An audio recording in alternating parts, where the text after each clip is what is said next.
So we've seen how DeFi or decentralized finance has revolutionized many structures in place for centuries. We have heard of putting art on the blockchain as non-fungible tokens. We've seen the explosive growth in decentralized gaming. But what many may not have heard about is the ability to tokenize real estate and bring physical assets, physical property onto the blockchain. Today we're going to dive into CitaDao. It's a DeFi platform for real estate to be tokenized on-chain, built on the Ethereum ecosystem. And many of you listening out there who are heavily in metaverse real estate like Sandbox or Decentralised, Infinity Skies, look, no, my fellow degens, this is not another pixelated metaverse property that is going to moon or is located on the moon. We're talking about literal physical properties tokenized and unlocked on-chain that can be used as collateral for DeFi protocols. In a recent interview, the team shared that they believe in the future there will be two prices for real estate. The price of real estate off-chain, you know, the price you see on the picket fence post next to this picture of the smiling local real estate agent. And then the on-chain price, the price that's recorded on the blockchain. And look, furthermore, there's a valid argument that the price of real estate on-chain could be worth a whole lot more due to its high degree of access to liquidity and the usability of that unlocked capital. You're essentially taking something that is super illiquid, a house, and tokenizing it in a way that allows that value to be unlocked and used right across crypto. The thing is, this isn't just a far-fetched dream. All you need to do is take a look at CitaDao's first potential on-chain property in Cardiff, Wales. Coming in at the sweet £20 million, CitaDao would be unlocking the door to opportunities for investment via what they call their IRO, which stands for Introducing Real Estate On-Chain. The date is yet to be confirmed for the IRO, but it's scheduled for Q1 this year. And this is the IRO process. Now, this is where CitaDao crosses over with DeFi.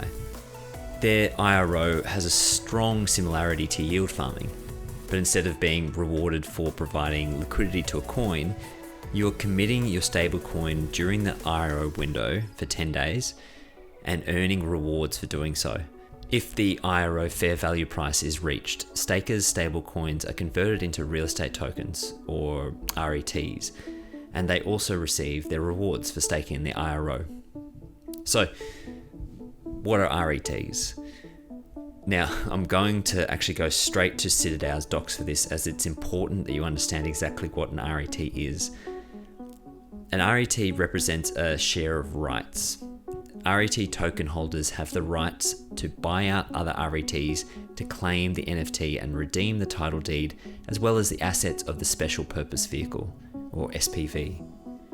There will be different RETs for different properties because RETs are backed by corresponding properties.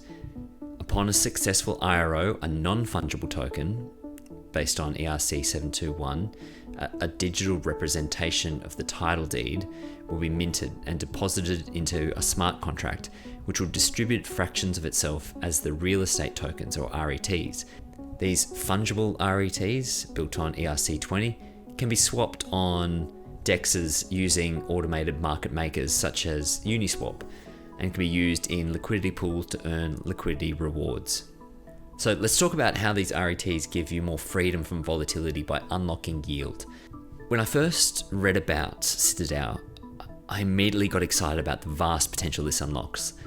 One particular point I wanted to mention is that when most people look for stability in what can be a crazily turbulent and volatile DeFi landscape, they look to things like yield generation from stablecoins, where the value is pegged to a fiat currency and either is backed by the banked amount or algorithmically.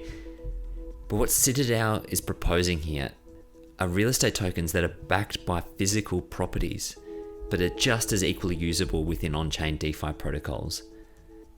I'm sure you've heard the saying, safe as houses. What this represents is a similar stability to a fiat-backed stablecoin. But if we look a little bit closer, you start to see some of the real added benefits that I think are really important to note. Stablecoins that are pegged to a currency are basically attached to an asset that is highly susceptible to inflation and centralized to bank accounts and the choice of the governing bodies associated. Whereas real estate tokens are fully decentralized and pegged to a more inflationary resistant asset that has the ability to earn actual rental yields. It's also enjoying the freedom away from the often highly volatile financial markets. The reality is, right now we're living in a world where inflation is not just a passing phase, but it's a very real, ongoing, pressing concern. And where CitaDao sits seems to be finding an interesting balance between both a low volatility asset and an inflation hedge. What is clear is that traditional real estate is totally ready for disruption. And from what I've seen so far, CitaDao is making huge strides towards taking this powerful ecosystem of multi-trillion-dollar centralized value, decentralizing it and bringing it into our metaverse. As always, I just want to open the door, so to speak, for this project and give you a really broad overview of what's going on. It's important you don't take this as financial advice. This is super new and innovative technology that CitaDao are building, so please take time, go through their documents and really understand the dynamics at play. See you next time.